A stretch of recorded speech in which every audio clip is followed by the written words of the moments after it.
Good morning बच्चों।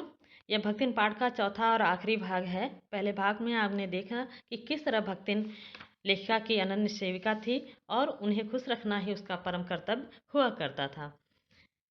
आगे है, युद्ध को देश की सीमा में बढ़ते देख जब लोग आतंकित हो उठे तब भक्तिन की बेटी दामाद उसके नाती को लेकर बुलाने आ पहुंचे, पर बहुत समझाने बुझाने पर भी वह उनके साथ नहीं जा सकी। सबको वह दिखाती है, रुपया भेज देती है, पर उनके साथ रहने के लिए मेरा साथ छोड़ना आवश्यक है, जो संभवतः भक्तिन को जीवन के अंत तक स्वीकार न होगा। पाठ से पता चलता है कि उस समय देश की सीमा पर युद्ध छिड़ गया था, जिसे लोग डरे हुए थे और भक्तिन की बेटी दामाद भी उसे अपने साथ ले जाने के लिए आते हैं, लेकिन भक्तिन ने उनके साथ जाने से इनकार कर दिया, क्योंकि वह किसी भी स्थिति में लेखिका को अकेला नहीं छोड़ना चाहती थी। गत वर्ष युद्ध के भूत ने वीरता के स्थान में पलायन वृत्ति जगा दी थी। तब भक्तिन पहली ही बार सेवक की विनीत मुद्रा के साथ मुझसे गांव चलने का अनुरोध करने आई। पिछले साल जब युद्ध के कारण लोग भागना शुरू कर दिए, तब भक्तिन उनके पास आती है, लेखिका के पास, और गांव चलने का अनुरोध करने लगती है। वह लकड़ी रखने के मचान पर अपनी नई धोती बिछाकर मेरे कपड़े रख देगी, दीवार में कीलें गाड़कर और उन पर तख्ते रखकर मेरी किताबें सजा देगी, धान के पुआल का गोंदरा बनवाकर और उस पर अपना कंबल बिछाकर वह मेरे सोने का प्रबंध करेगी, मेरे रंग स्याही आदि को नई हंडियों में संजो कर रख देगी और कागज पत्रों को छींके में यथाविधि एकत्र कर देगी। वह कहती है कि वे उनके साथ गांव चलें, वहां उनके रहने का, उनके लिखने पढ़ने का सारा इंतजाम, सारी व्यवस्था वह कर देगी। मेरे पास वहाँ जानने के लिए रहने के लिए रुपया नहीं है। यह मैंने भक्तिन के प्रस्ताव को अवकाश न देने के लिए कहा था, पर उसके परिणाम ने मुझे विस्मित कर दिया। लेखिका ने उसे टालने के लिए कह दिया कि उनके पास पैसा नहीं है, लेकिन भक्तिन का जवाब सुनकर लेखिका विस्मित हो उठती हैं। लेखिका ने भक्तिन ने परम रहस्य का उद्घाटन करने की मुद्रा बनाकर और पोपला मुंह मेरे कान के पास लाकर हौले हौले हौले हौले का अर्थ है धीरे धीरे बताया कि उसके पास 5 बीसी 20 20 का 5 और 5 रुपया गड़ा रखा है, उसी से वह सब प्रबंध कर लेगी। फिर लड़ाई तो कुछ अमरौती खाकर आई नहीं है, जब सब ठीक हो जाएगा तब यहीं लौट आएंगे। वह लेखिका से कहती है कि उसके पास 105 रुपये लगभग हैं और उसी से वो सारी व्यवस्था कर लेगी, और फिर जब लड़ाई खत्म हो जाएगी तो हम लोग वापस आ जाएंगे। भक्तिन की कंजूसी के प्राण पूंजीभूत होते होते पर्वताकार बन चुके थे, परंतु इस उदारता के डायनामाइट ने क्षण भर में उन्हें उड़ा दिया। इतने थोड़े रुपए का कोई महत्व नहीं, परंतु रुपए के प्रति भक्तिन का अनुराग इतना प्रख्यात हो चुका है कि मेरे लिए उसका परित्याग मेरे महत्व की सीमा तक पहुंचा देता है। इतने थोड़े से रुपए में कुछ होने वाला नहीं था, लेकिन फिर भी वह लेखिका के लिए इसका त्याग करने के लिए तैयार हो गई थी, क्योंकि जो भक्तिन हमेशा कंजूसी के लिए जानी जाती थी, पैसे के अनुराग के प्रति जो उसका अनुराग था, इसके लिए जानी जाती थी, वह आज अपनी स्वामिनी के लिए उसका परित्याग करने के लिए तैयार, उस पैसे का त्याग करने के लिए तैयार हो गई। यह उसके त्याग की पराकाष्ठा दिखाती है, उसकी भक्ति की चरम सीमा दर्शाती है। भक्तिन और मेरे बीच में सेवक स्वामी का संबंध है, यह कहना कठिन है, क्योंकि ऐसा कोई स्वामी नहीं हो सकता जो इच्छा होने पर भी सेवक को अपनी सेवा से न हटा सके, और ऐसा कोई सेवक भी नहीं सुना गया जो स्वामी के चले जाने का आदेश पाकर अवज्ञा से हंस दे। वे कहती हैं भक्तिन और मेरे बीच स्वामी सेवक का संबंध नहीं है। वास्तव में भक्तिन केवल लेखिका की सेविका ही नहीं थी, बल्कि उनकी संरक्षिका भी थी। कहती हैं कि अगर ऐसा होता तो मेरे निकालने जाने पर, हटाने पर वो चली जाती। भक्तिन को नौकर कहना उतना ही असंगत है, उतना ही गलत है, जितना कि अपने घर में बारी बारी से आने जाने वाले अंधेरे उजाले और आंगन में फूलने वाले गुलाब और आम को सेवक मानना। वे जिस प्रकार एक अस्तित्व रखते हैं जिसे सार्थकता देने के लिए ही हमें सुख दुख देते हैं, उसी प्रकार भक्तिन का स्वतंत्र अस्तित्व अपने विकास के परिचय के लिए ही मेरे जीवन को घेरे हुए है।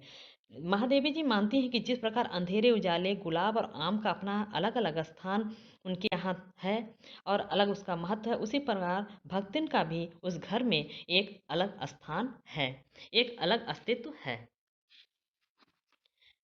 केवल घर में ही नहीं, बल्कि लेखिका के जीवन में भी भक्तिन का एक अलग स्थान था। आगे है, परिवार और परिस्थितियों के कारण स्वभाव में जो विषमताएं उत्पन्न हो गई हैं, उनके भीतर से एक स्नेह और सहानुभूति की आभा फूटती रहती है। इसी से उसके संपर्क में आने वाले व्यक्ति उसमें जीवन की सहज मार्मिकता ही पाते हैं। जिन परिस्थितियों से भक्तिन गुजरी थी, उसके कारण उसके स्वभाव में जो विषमताएं उत्पन्न हो गई थी, उसके कारण थोड़ा उसका स्वभाव बदल गया था, लेकिन जो लोग उसे करीब से जानते थे, वह उसके हृदय के भीतर स्नेह और सहानुभूति की फूटती हुई आभा को भी देख पाते थे। छात्रावास की बालिकाओं में से कोई अपनी चाय बनवाने के लिए देहली पर बैठी रहती है, कोई बाहर खड़ी मेरे लिए बने नाश्ते को चखकर उसके स्वाद की विवेचना करती रहती है। मेरे बाहर निकलते ही सब चिड़ियों के समान उड़ जाती हैं और भीतर आते ही यथा स्थान विराजमान हो जाती हैं। इन्हें आने में रुकावट न हो, संभवतः इसी से भक्तिन अपना दोनों जून का भोजन सवेरे ही बनाकर ऊपर के आले में रख देती है और खाते समय चौके का एक कोना धोकर पाक छत के सनातन नियम से समझौता कर लेती है। हालांकि भक्तिन छुआछूत को बहुत मानती थी, लेकिन लड़कियों को आने में परेशानी न हो, इसलिए वह अपना खाना पहले ही बना करके दोनों जून यानी दोनों समय का खाना बना करके हटा देती थी। आगे लेखिका लिखती हैं कि मेरे परिचितों और साहित्यिक बंधुओं से भी भक्तिन विशेष परिचित है, पर उसके प्रति भक्तिन के सम्मान की मात्रा मेरे प्रति उसके सम्मान की मात्रा पर निर्भर है और सद्भाव उनके प्रति मेरे सद्भाव से निश्चित होता है। इस संबंध में भक्तिन की सहज बुद्धि विस्मित कर देने वाली है। भक्तिन लेखिका के साहित्य बंधुओं से परिचित थी। साहित्यिक बंधु यानी लेखन के क्षेत्र में लेखिका के जो साथी रहे हैं, लेकिन भक्तिन उनको उतना ही सम्मान देती थी जितना वो उनकी मालिक को सम्मान देते थे। वह किसी को आकार प्रकार और वेशभूषा से स्मरण करती थी और किसी को नाम के अपभ्रंश द्वारा यानी बिगड़े हुए नाम द्वारा। कवि और कविता के संबंध में उसका ज्ञान बढ़ा है, पर आदर भाव नहीं। किसी के लंबे बाल और अस्त व्यस्त वेशभूषा देखकर वह कह उठती है, का ओहू कविता लिखे जानत है, और तुरंत ही उनकी उसकी अवज्ञा प्रकट हो जाती है। तब वो कुछो करी धरी हैं ना, बस गली गली गाउत बजाउत फिरी हैं।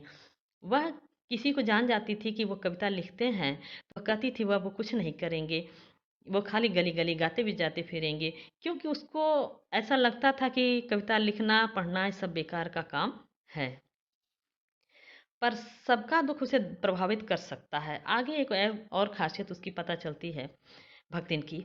विद्यार्थी वर्ग में जब कोई कारागार का अतिथि हो जाता है, तब उस समाचार को व्यथित व्यथित यानी दुखित भक्तिन बीता बीता यानी छोटे छोटे भरे लड़कन का जेल कलयुग रहा तौन रहा, अब परले हो ही जाई, उनकर माई का बड़े लाट तक लड़े चाहिए कहकर दिन भर सबको परेशान करती। बापू से लेकर साधारण व्यक्ति तब सबके प्रति भक्तिन की सहानुभूति एक रस मिलती।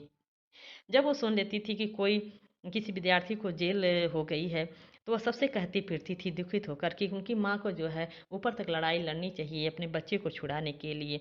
ऐसा वो महसूस सहानुभूति वो किसी भी छात्र के विषय में भी उसके के प्रति भी रहती थी और बापू के प्रति भी।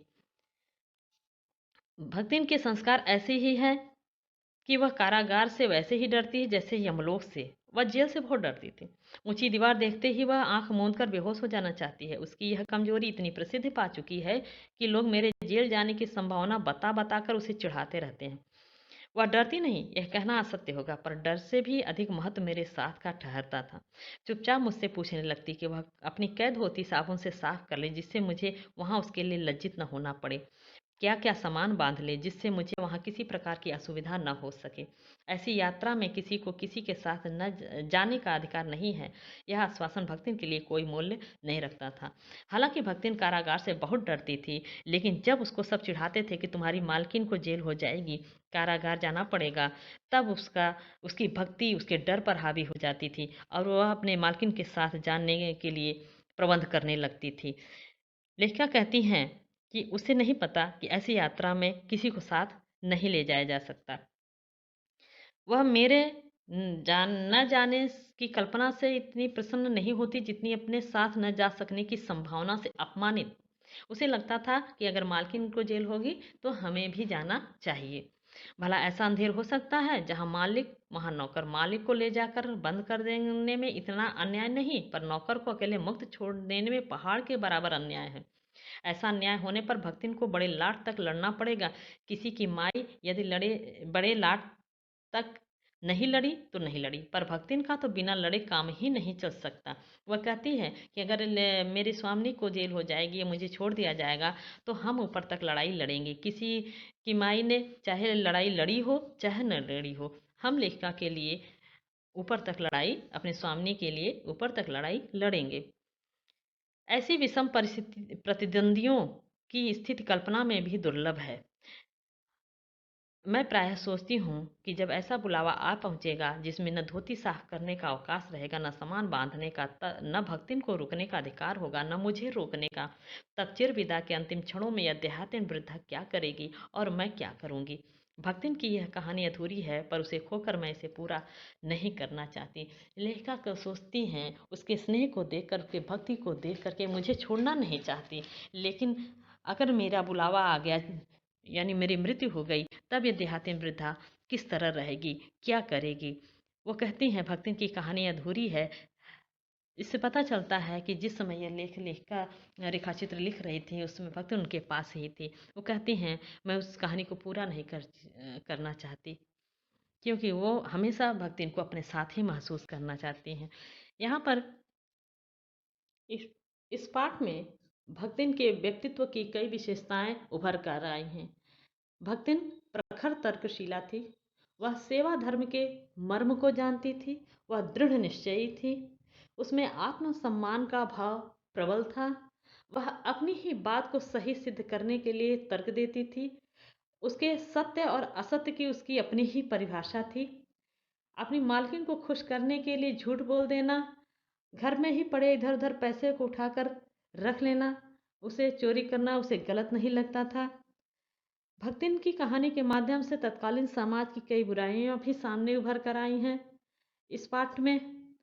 और इस पाठ में भक्तिन की कहानी के जरिए लेखिका के व्यक्तित्व के कई अनछुए पहलू भी उभर कर आए हैं। यहाँ पर पाठ समाप्त होता है।